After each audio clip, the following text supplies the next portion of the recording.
Selamat pagi, salam jumpa kembali di Senyum Pagi THS THM Indonesia edisi 24 September 2020. Perkenalkan, saya Yongki Parera dari distrik Maumere. Sharing kitab suci pada hari ini saya beri judul Siapa Gerangan Dia Ini. Dan perikop Injil hari ini diambil dari Injil Lukas bab 9 ayat 7 sampai 9. Gloria, Salve. Para senior dan anggota THS THM Indonesia serta umat beriman yang terkasih di dalam Yesus Kristus.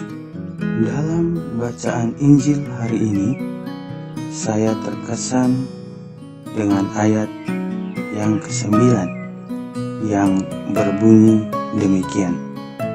Tetapi Herodes berkata, Yohanes telah kupenggal kepalanya. Siapa gerangan dia ini yang kabarnya melakukan hal-hal demikian? Lalu ia berusaha supaya dapat bertemu dengan Yesus. Ayat ini mengingatkan saya akan pengalaman saya di tahun 2016. Tahun di mana saya pertama kali diterima untuk bekerja di salah satu instansi pemerintah di Maumere, yang syukur pada Allah bahwa saya masih bekerja di tempat itu hingga saat ini. Setelah masuk dan bekerja di instansi tersebut, saya diberikan tugas pertama, yang mana tugas itu adalah membuat laporan akuntabilitas kinerja instansi pemerintah atau yang biasa disebut LAKIP. Mendengar bahwa saya mendapat tugas tersebut, beberapa teman kantor saling berbisik di antara mereka. Mereka saling bertanya, siapakah saya sebenarnya? Sehingga pimpinan menaruh harapan pada saya dan memberikan saya tugas tersebut. Tanpa mereka sadari, perbincangan mereka itu saya dengar. Pertanyaan tentang siapakah saya sedikit mengguncang saya dan membuat saya bingung.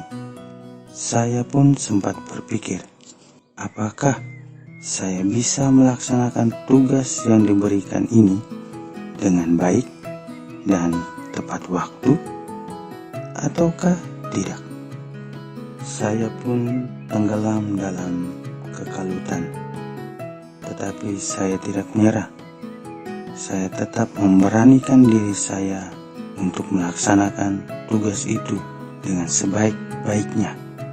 Karena menurut saya, tugas ini harus saya selesaikan. Ini adalah ujian yang pertama bagi saya di tempat ini. Saya juga sempat berpikir bahwa jika tugas ini sudah saya selesaikan, toh juga akan diperiksa oleh pimpinan yang memberikan saya tugas.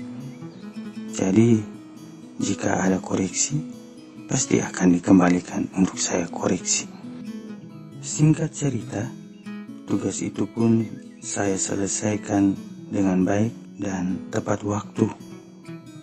Setelah saya memberikan kepada atasan untuk diperiksa, atasan menilai bahwa pekerjaan saya ini hasilnya sangat memuaskan. Ia pun merasa bangga dan sempat dia berkata bahwa dia tidak salah mempekerjakan saya di kantor ini. Mendengar keberhasilan saya tersebut, teman-teman kantor pun mulai bertanya-tanya di antara mereka, siapakah dia sebenarnya?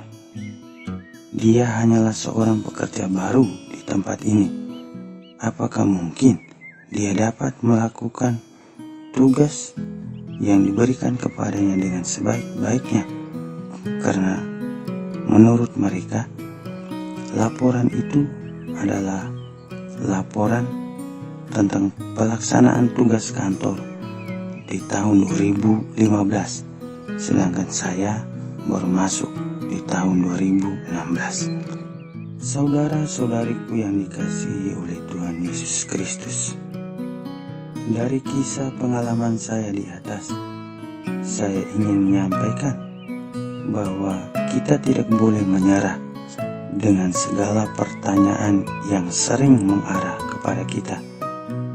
Yang perlu kita lakukan adalah bagaimana cara kita untuk mengembangkan seluruh talenta yang telah diberikan oleh Tuhan kepada kita masing-masing.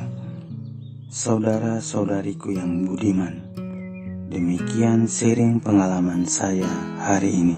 Sampai jumpa di edisi selanjutnya. Deo gratias, salve, salam sehat selalu.